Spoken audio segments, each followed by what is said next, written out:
திருவண்ணாமலை மாவட்டத்தில் அருணாச்சலேஸ்வரர் மலைப்பகுதியில் ஏற்பட்ட மண் சரிவு காரணமாக 5 சிறுவர்கள் உட்பட 7 பேர் வீட்டோடு புதையுண்ட நிலையில் மீட்பு பணி 9 மணி நேரத்திற்கும் மேலாக நடைபெற்று வருகிறது. கூடுதல் தகவல்களுடன் இணைந்திருக்கிறார் செய்தியாளர் ரகுவரன். என்னென்ன மாதிரியான மீட்பு பணிகளை அங்க இருக்கக்கூடிய அதிகாரிகள் மேற்கொள்றாங்க? இப்போ என்ன சூழல்?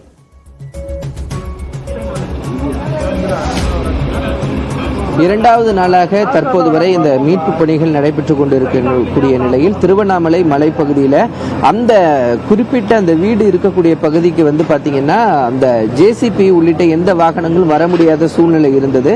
தற்போது நீங்க பார்க்கலாம், இப்பதான் ஒரு சிறிய ரக ஜேசிபி அது அங்க இருக்கக்கூடிய ஒரு வீடுகள் எல்லாம் இடித்துவிட்டு மேலே வருவதற்கான பாதையை ஏற்படுத்தி கொண்டிருக்கிறது. அந்த காட்சிகளை தான் நீங்க பார்த்துக்கிட்டு இருக்கீங்க.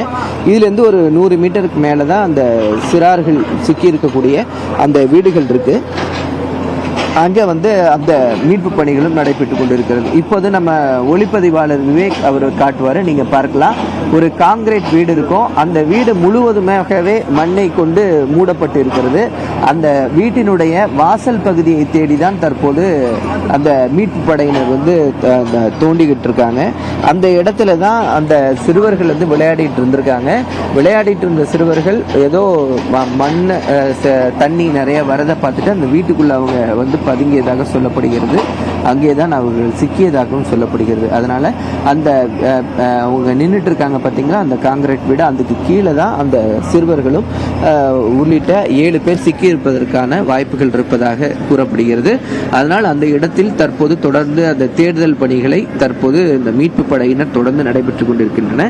இரண்டாவது நாள் முடியக்கூடிய தருவாயில் உள்ள நிலையில் எப்படியாவது இன்றைக்குள் இந்த பணியை முடித்துவிட வேண்டும் என்று விரைந்து இந்த பணியானது நடைபெற்றுக் கொண்டிருக்கிறது. ஏனென்றால் இந்த மேல் பகுதிக்குள்ள ஜேசிபி எந்திரங்கள் உள்ளிட்ட வாகனங்கள் எதுவுமே வர முடியல.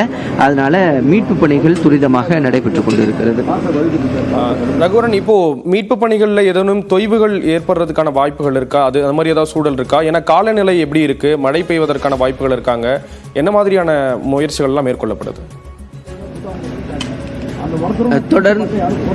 தொடர்ந்து விட்டு மழை பெய்து கொண்டே இருக்கிறது. அது ஒரு தொய்வுக்கான காரணமாக தான் இருக்கிறது. மீட்பு பணிகள் ஒரு தொய்வு ஏற்பட்டு இருக்கிறது என்றுதான் சொல்ல வேண்டும். ஏன் அப்படின்னா இங்க எந்திரங்களை மேலே கொண்டு வர முடியாது. நீங்க பாத்தீங்கன்னா கமாண்டோ படையினர், சிறப்பு தமிழ்நாடு அரசினுடைய மீட்பு படையினர் மற்றும் பேரிடர் மீட்பு படையினர் உள்ளிட்ட குழுவினர் இணைந்துதான் ஒவ்வொரு கற்களையும் கயிர்களை கொண்டு கட்டி இழுத்துதான் அவர்கள் நீக்கி வருகிறார்களே தவிர எந்த ஒரு எந்திரங்களை கொண்டு அங்கு அகற்ற முடியவில்லை. அதனால் அவர்களுக்கு பெரும் சிக்கலாக இருக்கிறது. ஒரு 15 அடி உயரம் கொண்ட ஒரு வீடு முற்றிலுமாக மண்ணோடு மண்ணாக மூழ்கி இருக்கிறது. அதனை தோண்டி எடுக்கும் பணியில் தான் அவர்கள் தற்போது ஈடுபட்டு கொண்டிருக்கிறார்கள். நமக்கு பிரத்யேகமாக ஏவா வேலு அமைச்சர் அவர்கள், பொதுப்பணித்துறை அமைச்சர் அவர்கள் பேட்டி கொடுக்கும்போது கூறியது என்னவென்றால், மேலே ஒரு பாறை இருக்கிறது, நம்ம இதை பாட்டிக்கு நோண்டிட்டோம்னா கீழே ஸ்ட்ரென்த் குறைஞ்சு அந்த பாறை மேலே வந்துறதுக்கான வாய்ப்புகள் அதிகமாக இருக்கிறது. அதனால பொறுமையாக நாங்களும் கவனத்துடன் இந்த பகுதியை அகற்றி அந்த சிறார்கள் இருக்கக்கூடிய பகுதியை எப்படியும் விரைந்து அடைந்து விடும். குறைந்தபட்சம் 2 நாட்களுக்கு மேலாவது ஆகலாம் அப்படின்னு கூட அவர் தெரிவிச்சிருந்தார். அது போன்றதுதான் இரண்டாவது நாளும் முடியக்கூடிய தருவாயில் தான் தற்போது அந்த மீட்பு பணியானது தொடர்ந்து நடைபெற்று வருகிறது.